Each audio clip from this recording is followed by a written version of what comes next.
That semi-final was a disaster. I'm not trying to exaggerate or downplay anything. I'm just saying it as it is. It was a disaster. We came into it as a favourite.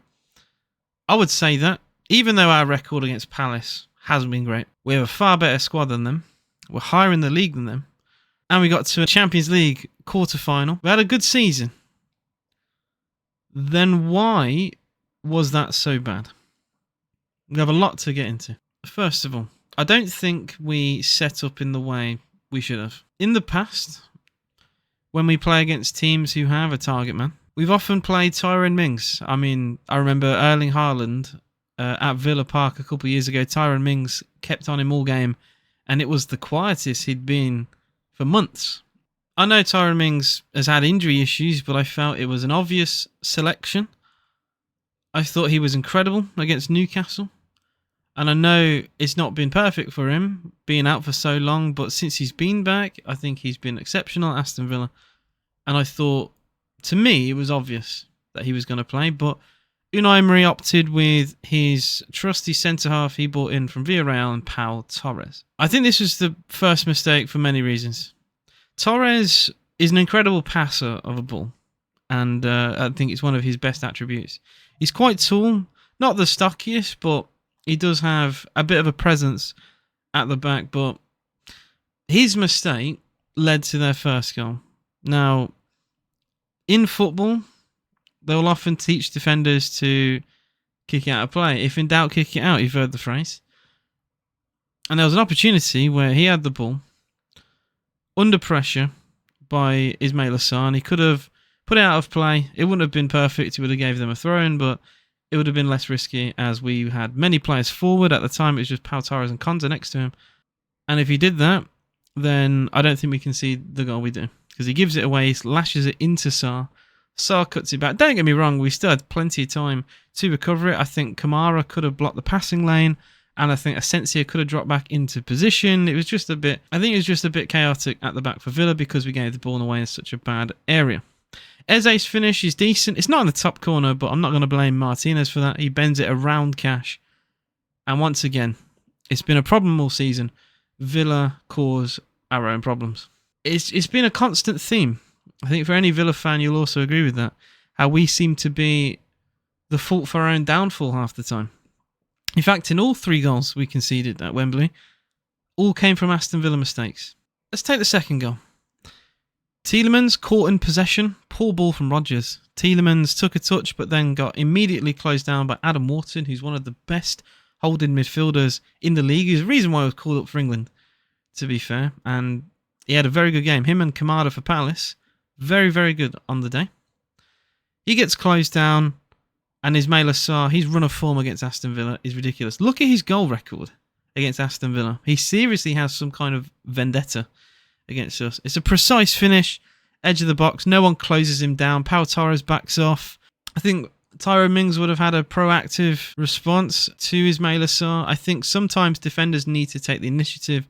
Our midfield was exposed, and I think in that moment, Sarr's only real option was going for goal himself, really, to be a bit more selfish. Very little point analysing their third goal. Villa at that point already gave up and it was in added time. But once again, Sarr racing through and it's an exceptional finish. And to be honest, he very much deserved man of the match. I don't think it was actually given to him. I think they gave it to Eze, who also played decent.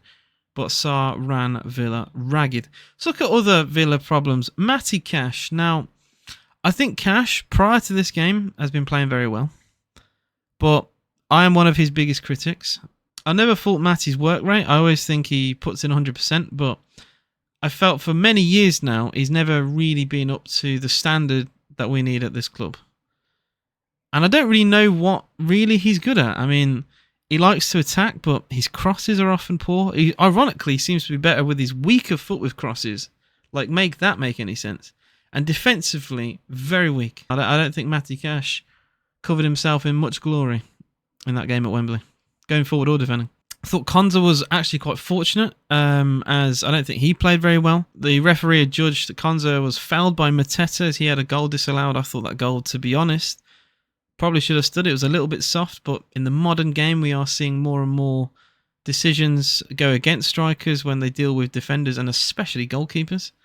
And I can have a go at the defence, but I think the real problem, in my opinion, is the attack. And I know we conceded 3 goals, but we were never going to win the game if we can't score goals. I think you can go at a lot of things. I think there was not really any pace.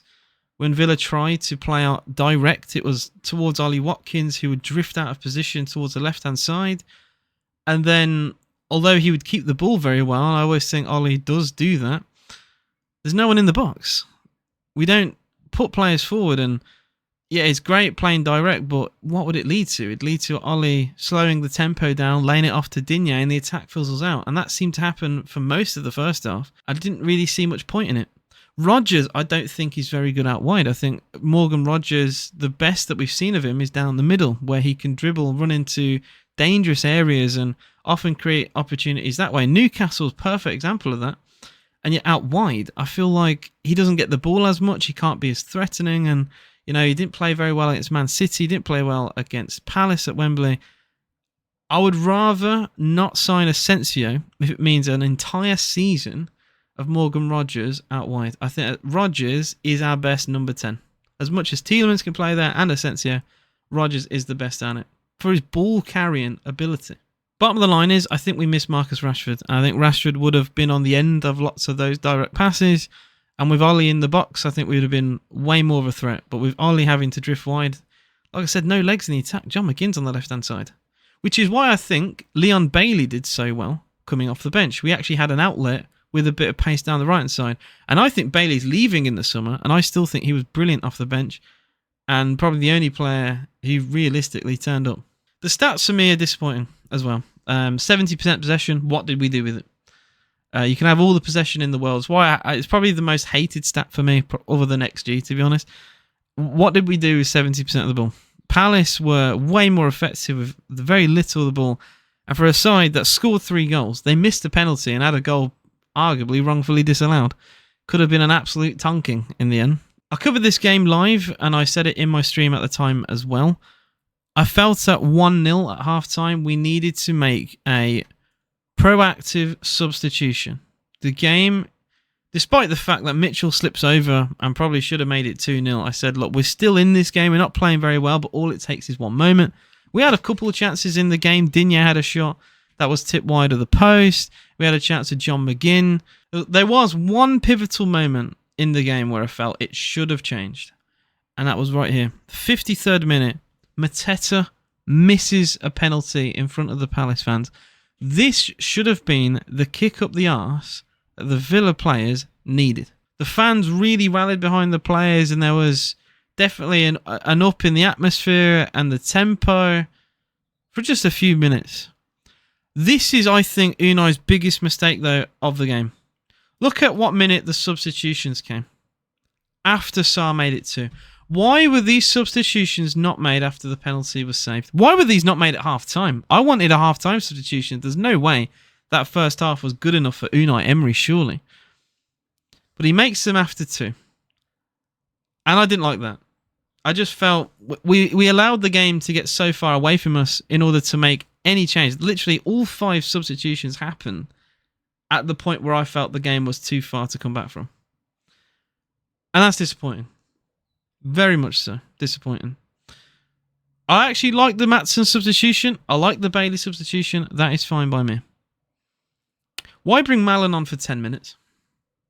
Donyell Malen, and we can have a look in depth at Malen here. Malen hardly features. And I don't quite get it. In fact, look at his goals here. Look at his goals. Obviously, he couldn't play in the PSG, wasn't registered.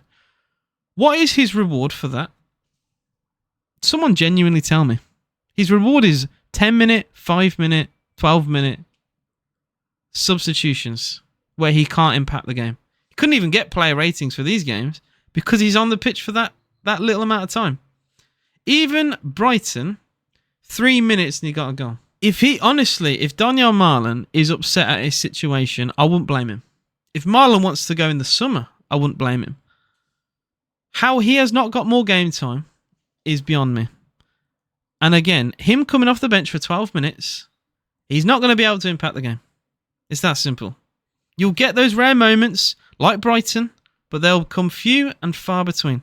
Even 20 minutes against Southampton, the worst team in the league, probably one of the worst teams of all time in the Premier League, still managed to get a goal, but only 25 minutes off the bench. At least that's more than 12 minutes here. And it's these micro decisions that ultimately cost us the game. I want to end this video by saying fair play to Crystal Palace, because you can look at individual performances, you can look at tactics, but some of this game genuinely came down to belief. Palace believed they could get through. Palace wanted it more than Villa. Look at the way that they tackled Jean-Philippe Mateta, who had a bad game, if you look at the stats. Missed a penalty, had a goal ruled out, didn't get any goal contribution. Yet he was making slide tackles to win the ball in his own penalty area to help defend for Crystal Palace when the game's 2-0. That's determination, that's belief, and that is the right attitude you want for a game of this magnitude. So fair play to Palace, thoroughly deserved to go through. And I just hope now, with the 4 games remaining for Aston Villa, that we can somehow pull together something in the Premier League, because being out of the Champions League, the FA Cup, and top 5 looking not great, and all of that's happened in the space of just over a week, has been a bit of a disappointing time recently for Aston Villa, but hopefully we can turn it around. Thank you all for watching. Let me know what you guys think in the comments. Please do hit that like button if you enjoyed the video and subscribe for more. Up the Villa.